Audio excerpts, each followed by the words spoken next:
because a lot of people I've talked to have been very scared, to appear and to have a conversation about race. Maybe like that's a good place for us to start because, you were feeling those same feelings, right? So why don't you tell me a little bit about why you were feeling that way or why you think you were feeling that way?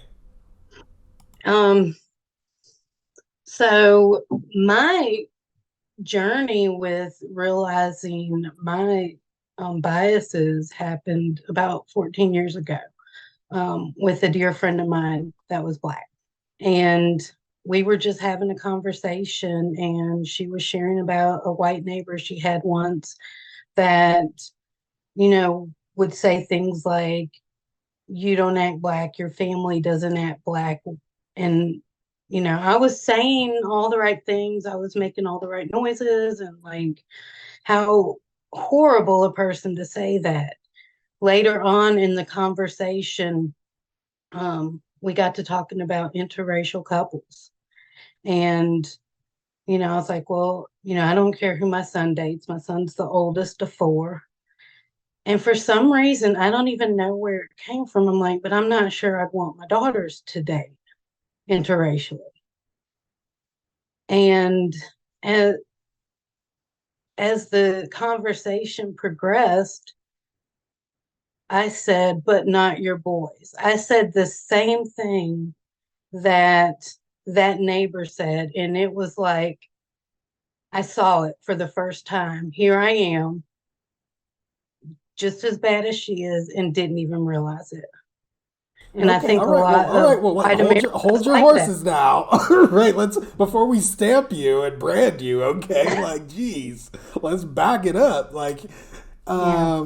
yeah, no, I think maybe a more charitable way of saying what you recognized is that you had a bias that was unconscious to you that you didn't realize that you had, right?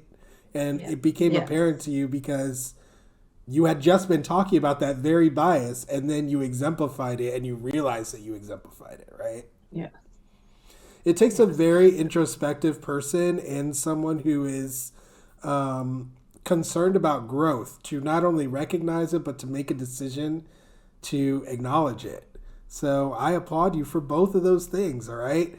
So because the person who you may be comparing yourself to, I guarantee you they didn't make those decisions that you made. All right? So before you're so close to compare yourself to that person, look where you are. Look what you've done. Right. All right? So remember that. All right. Yes. Just had to stop you there for a second. All right? Be nice to yourself. A lot of people think that, believe in this idea of a meritocracy. And that if you're just good at what you do, regardless of what color you are, that things will just, opportunities will magically sprinkle themselves on top of you and you'll sprout like a pretty flower. But that is not how reality works. I'm sure you know that. I definitely Yeah. know that. Um, has there ever been a time when you like felt that shame or like had a conversation about that kind of shame or experienced or like saw someone else experience it or something like that? Do you have any words on it?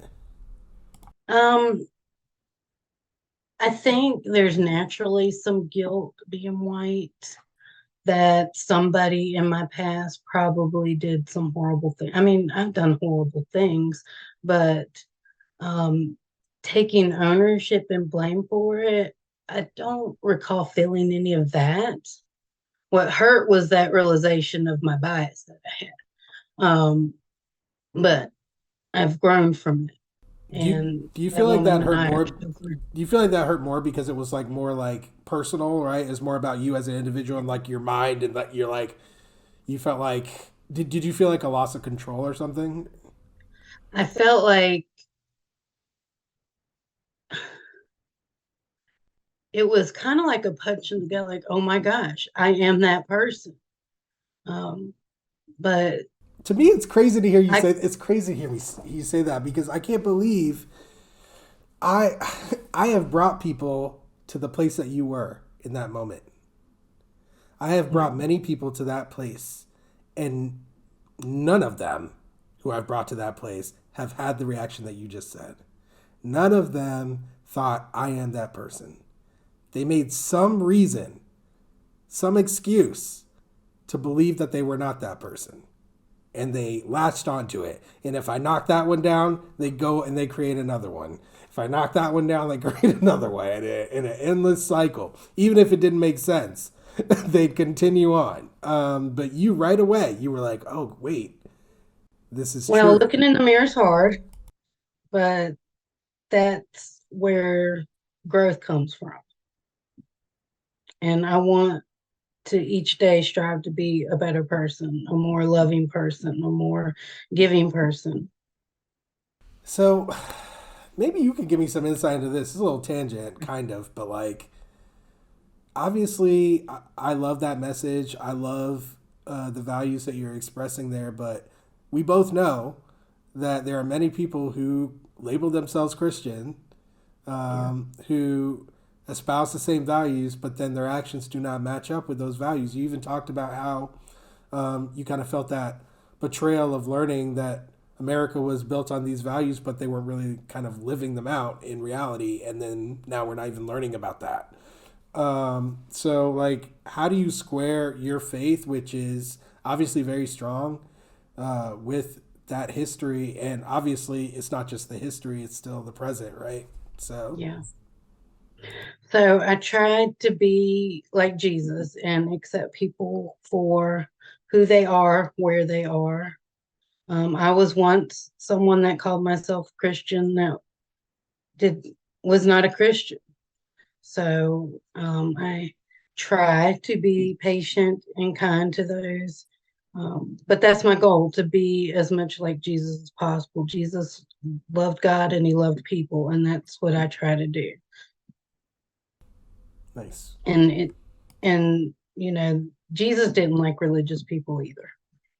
So, Well, I think you've got a great head on your shoulders, regardless of how you did in school in the past. I think that you have a really good set of values that you're relying on to make decisions. I think that you've shown extraordinary bravery to come speak with me, and I think that your plans for the future action are excellent. So I think you are doing very well right now. That's my outsider stranger perspective. Now, you're going for a counseling degree. You've done counseling in the past, Amanda. So I'm sure you have been the catalyst for some of the moments that you yourself experienced just like that, right? yeah. Yeah. So do you can you speak on like like maybe either the importance of those moments in transformative change, the moment where you get to make a choice, or like what you see as a way to help facilitate that transformation. So it's a guide. You're guiding this person on their journey to hopefully one day they don't need that guide with them, that they can continue the journey on their own. That's the way I see the counseling relationship, to walk with them, walk beside them, help them see their path, help them identify obstacles. But it's their choice in how they go along that path. And hopefully one day they don't need a guide. That's the goal. Counselors' goals are to work themselves out of a job. Very nice, yeah. And just so y'all know, because this always comes up, being an anti-racist is also to work myself out of a job. It's not even a job. I'm not getting, so like, people are so concerned that of the tables turning, right? Like, demographics are changing. Oh, like people are running rampant out here. They're looting everything. They're burning our cities. Like, there's a lot of fear being spread. There's a lot of propaganda out there. So we've got to be ever vigilant, guys, of not giving in to this power that wants us to fight each other, that wants conflict. We have the best chance that we've ever had right now, presently, to do something about the problem of racism than we've ever had. ever in the history of the United States. And the reason why is actually, ironically, because of the individual autonomy that we've been given, but also at the same time, the collective way that we can build our power together is like brand new, right? We have social media. We're live streaming this to the entire world. I was on the radio in Greece talking about race. I mean, come on, guys. I'm just a random person. I just decided on my own. You know what? I'm going to start streaming. I'm going to start having these conversations. It didn't start here. Amanda, I did tell you I would give you some background, so I'm going to give you a little bit more background, all right, about the Contraband Wagon. Guys, this is not a money-making endeavor, you understand? All right? Fighting racism for black people is about survival. Y'all got to get that through your head. We are still in a fight. We've been in a fight for generations. We are in a generational fight. So while some people can forget about it, black people, it's impossible to forget. Why? Because it is continuous. There has never been a time where black people have not been fighting against white supremacy in the United States of America. I mean, let it sink in. That's our experience. So that's all black Americans experience from slavery through. Okay? So when you think about the fact that they're not just teaching, they're not just not teaching the details of the brutality of slavery, okay, but those details are our history. Those details they're leaving out is our history that they're not teaching. So of course, people growing up imagine that we all have the same history, American history. And that's the issue. It kind of creates this barrier between us, okay, that impedes our ability to understand each other, that impedes our ability to empathize with each other. And that's what we got to fight against. It all starts with education. So when I moved to North Carolina from New York, I'm in North Carolina now, where I was born, and I started a racism discussion group. I had no intention of going online. I started within my local community. I just started a meetup group and I said, I want to speak to people in my community about race. And we still are going to have live events eventually, but as you guys know, there was a certain event that happened. I don't know if I'm able to describe it on here, but like there was a certain thing that happened that made a lot of us stay indoors for a while and, take precautions and whatnot. And so, but before that, guys, we got together regularly. We ate together. We talked about the subject together. Sometimes there would be a reading to go along with it. Sometimes we would just talk about current events because there's always something to talk about, I mean, it's important that we build that community because those channels have been artificially shut off. The only way we can reconnect our common humanity, which we've lost, okay, through the dehumanization of slavery that, became law, basically. Not basically, it did, we haven't unraveled it, We changed laws, but I think all of us understand that changing laws does not necessarily change people's hearts. And people's hearts have had a long time to harden. So it's a lot of work to be done. We've got years and years more work to do. And, Christianity, the hardening of hearts. I believe there's a story about that. Isn't there?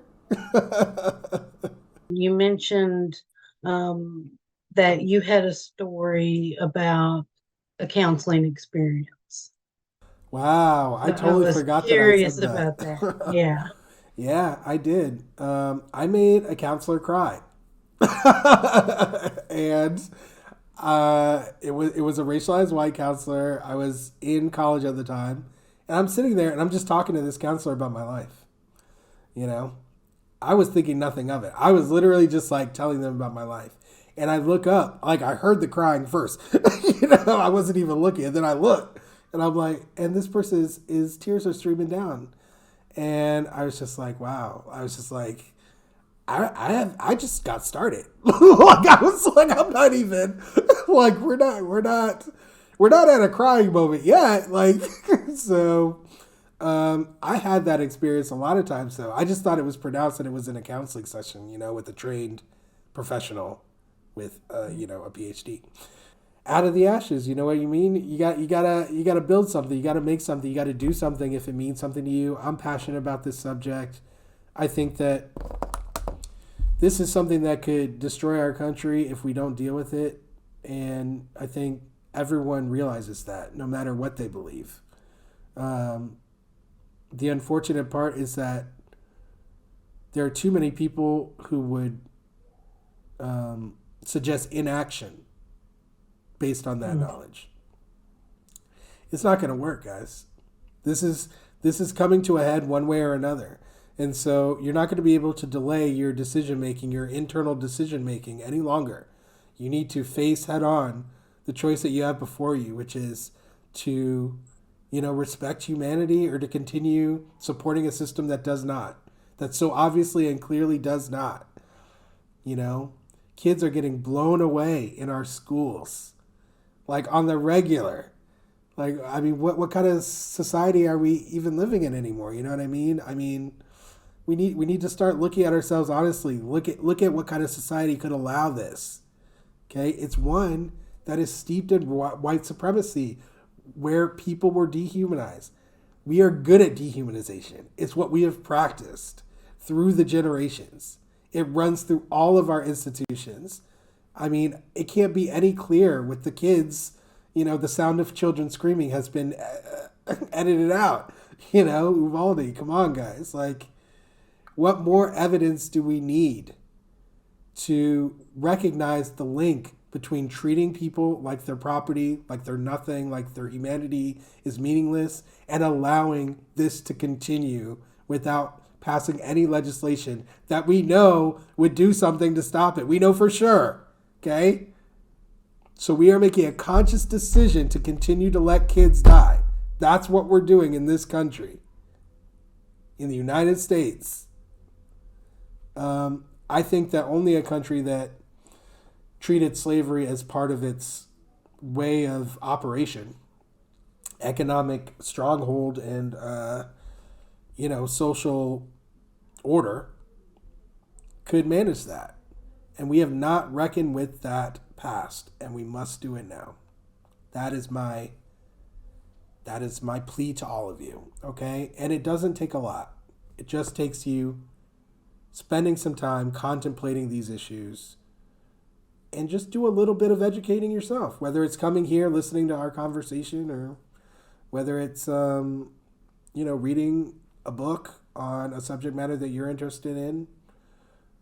People come to the discussion group all the time telling me that they saw a meme, that sent them down a rabbit hole of investigation, of learning about this subject matter.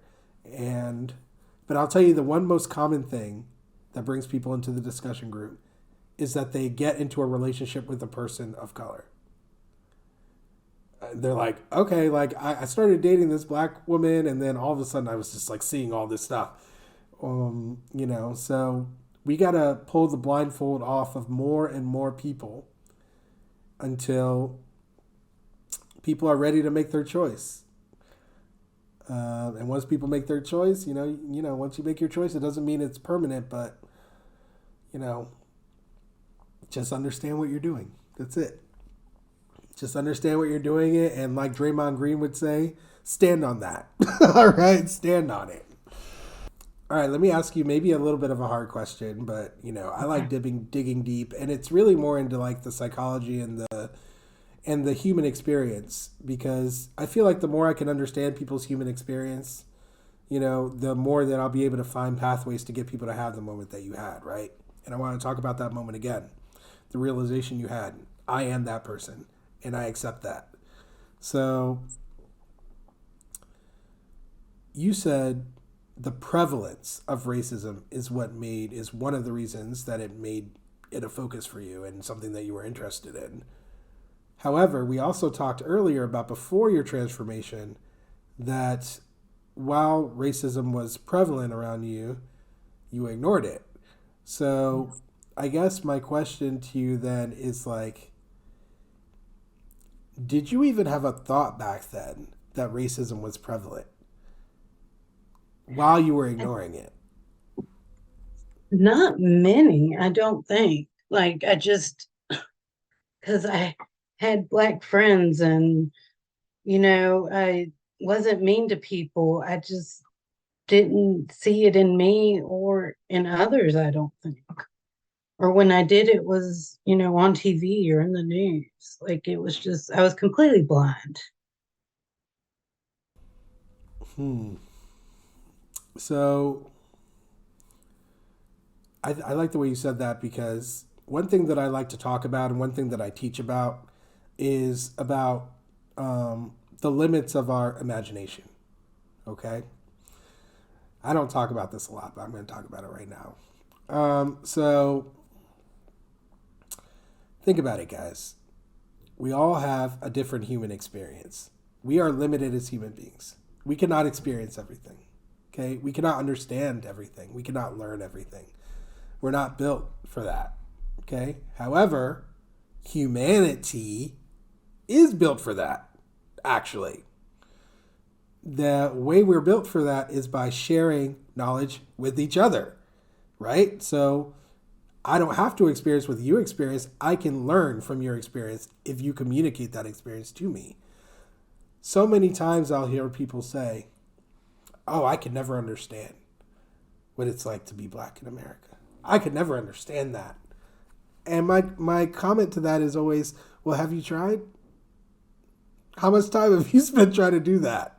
Have you even spent one moment trying to understand what it might be like?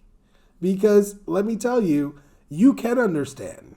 You just maybe don't want to understand, or maybe you're scared to understand. And so I think the first step is like starting to investigate those feelings, let's be honest with ourselves, about what human beings are because we can understand each other's experience. We can learn from each other's experience. It happens all the time in collaboration, efforts in any context you want to choose. Okay? We use each other's experience to create something bigger than our individual selves, to create something that's beyond the scope of something any individual one of us could have created. We need to do the same thing in this race context.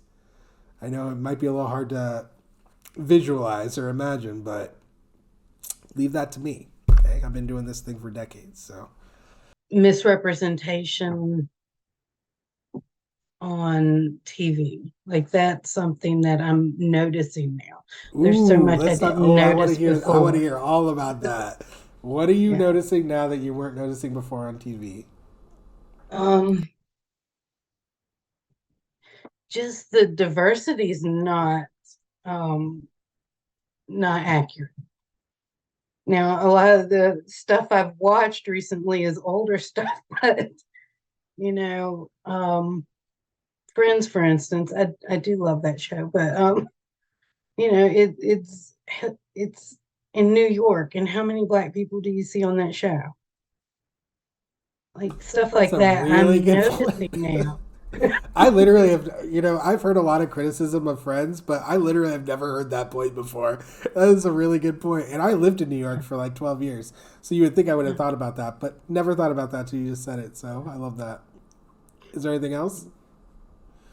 Um, well, it's those little things that I'm noticing or questioning. Recently, I saw, downtown in my area, downtown Danville, there were three nicely dressed white men. They were all in suits talking on the corner.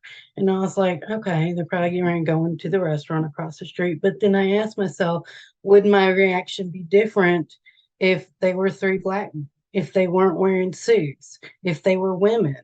It's those kinds of things I'm starting to notice and ask myself now that I'm more aware. I noticed I notice a lot in like advertisements, like, where's the diversity? Why are all these people white in this poster? Like, things like that. I'm starting to see where before I was blind to.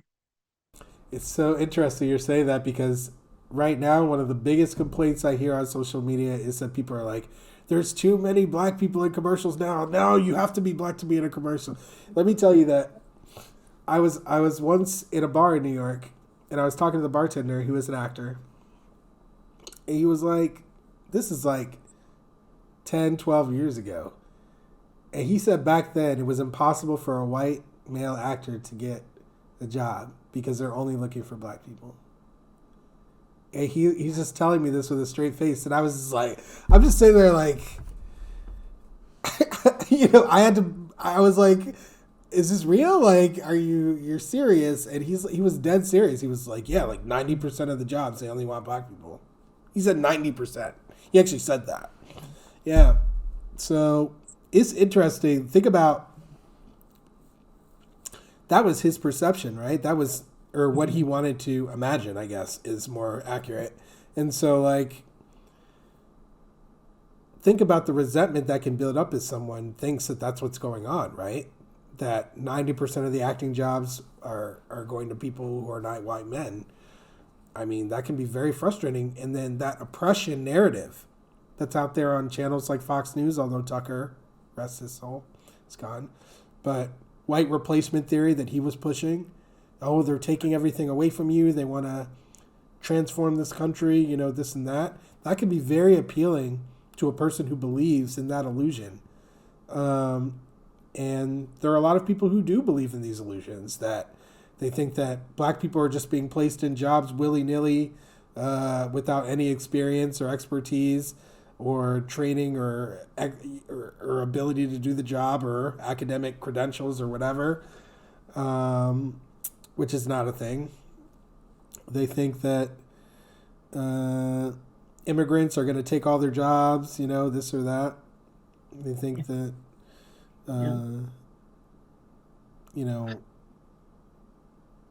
transgender people are trying to, I don't know, do something. Who knows? Who knows what they're mad about there? But there's a lot of battlefronts right now, that for humanity. Well, you said you just bring up race in all your conversations. How do you do that? Like, this is obvious, it's platform, but how would I do that? Well, sometimes, everybody has their style. For me, I like to use humor because it's easy and because it's accessible for everyone, and it breaks the ice a little bit and makes people a little less uncomfortable if I joke about it as a black person. Um, but I don't leave it as a joke. I don't leave it at the joke. I always follow up my jokes. It's just a through way to make people feel at ease and to have a conversation for real. And they don't know that, but yeah. So I'll use humor, like at the poker table. I'll be like, "Oh, the black chips are worth the least, huh?" Something like that, or um, something like that. Something that implicates the fact that we have this racial hierarchy and that we all know about it, right? And that we all know it's out there. Um, so, yeah, that's how I do it. And then I also do it sometimes just like, for instance, I was sitting at a bar next to an older racialized white man, and I just brought up the fact that, like, in your lifetime we wouldn't have been allowed to sit at the same bar counter together. Okay. I just bring it up, and he was just like, "You're right about that," and we just started talking about it a little bit, Yeah. So sometimes I'll just notice in the moment, there's an opportunity here. I'm a very in the moment type of person when it comes to that. I don't have like a one size fits all because it's not really like, it doesn't really work in this context. You really have to pick your spots. You know what I mean? Like, I give you an example that's not about race. So I have really good hearing. I can do all kinds of things with my hearing that other people have no idea about. It would probably freak everybody out. But like, one thing I did, which will not freak you out, was I was at brunch with a bunch of people, all almost all strangers, and the person sitting next to me was a stranger, and we all met up like at the restaurant. We were getting seated. Now, within about 90 seconds of me being with this group, I noticed that one of the people was using a fake British accent,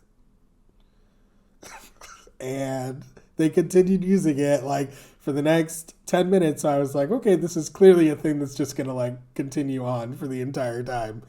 And I could see that nobody else knew that that was a fake British accent. But yeah, my hearing's way too good for that level to fool me.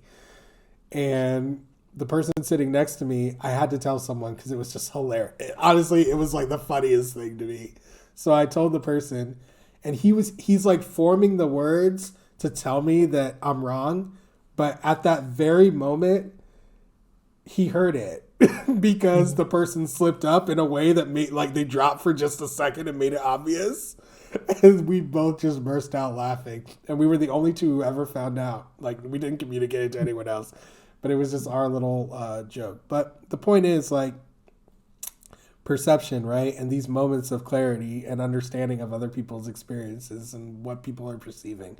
We all don't perceive the same things. We all don't experience the same things. We all don't experience the same thing the same way. You know? So communicating is pivotal to advancing our own personal, individual understanding of things and our group understanding of things. So that's why we do the show. That's why I encourage these conversations. That's why I bring them up. I always tell people if I don't bring up race, it doesn't get brought up. That's the other reason I started bringing it up. Is because I was like, if I don't bring it up, we won't talk about it. Someone may make a joke about it or like say, you know, someone might be racist or someone might say something about race, but like not talking directly about it, you know, but you know, if I don't actually bring up a conversation about race, a conversation will not ensue. Sometimes even if I do, a conversation doesn't ensue. Just like you were taught to ignore it, sometimes people just ignore it, pretend like I didn't say anything. I've had to be quite persistent sometimes.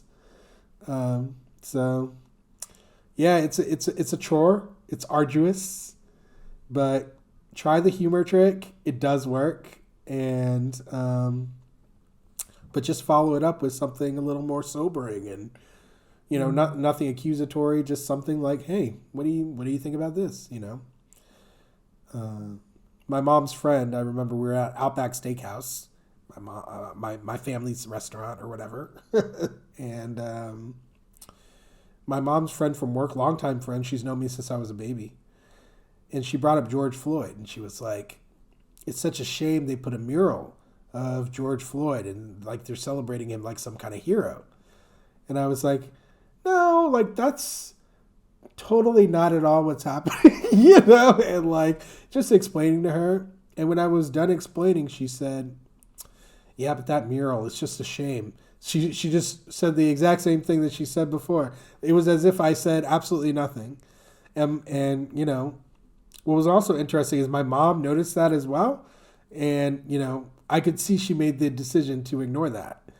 And I normally would not make a decision to ignore that regardless of who it was. So then I felt pressure to make that decision too. So it's just interesting how this stuff happens, right? Like, you got to choose your spots. You got to pick your battles, you know. Everything doesn't need to be, you know, broken down to the nth degree. But if someone's willing, right? If you open the door and someone walks through and someone's willing, then that's good, right? Then it's an opportunity. And all we need to do is take advantage of every opportunity right now. It's critical. So I encourage everyone, not just Amanda here, but all of you watching, like, do not sleep on this issue. Do not think that you don't have any skin in the game or that it doesn't relate to you. It does, and you do, all right? Like, this is going to affect all of us. Just like Amanda's saying, her children and what they're learning, that's going to impact all of us, all right? So we need to decide what kind of world we want. What kind of world do we want to live in? What kind of country do we want to live in? Do we really want the current version? It's pretty ugly, guys. It's really ugly. And it doesn't have to be. There's no reason for it. So let's make a change, all right? It starts with us. And I just want to add that things I didn't realize either were I never feared going out, running on a trail, walking on a trail.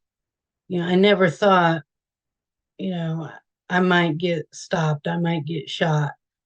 That never crossed my mind. When my son started driving, I never had to worry about him getting pulled over for the color of his skin. Like these are things that did not cross my mind.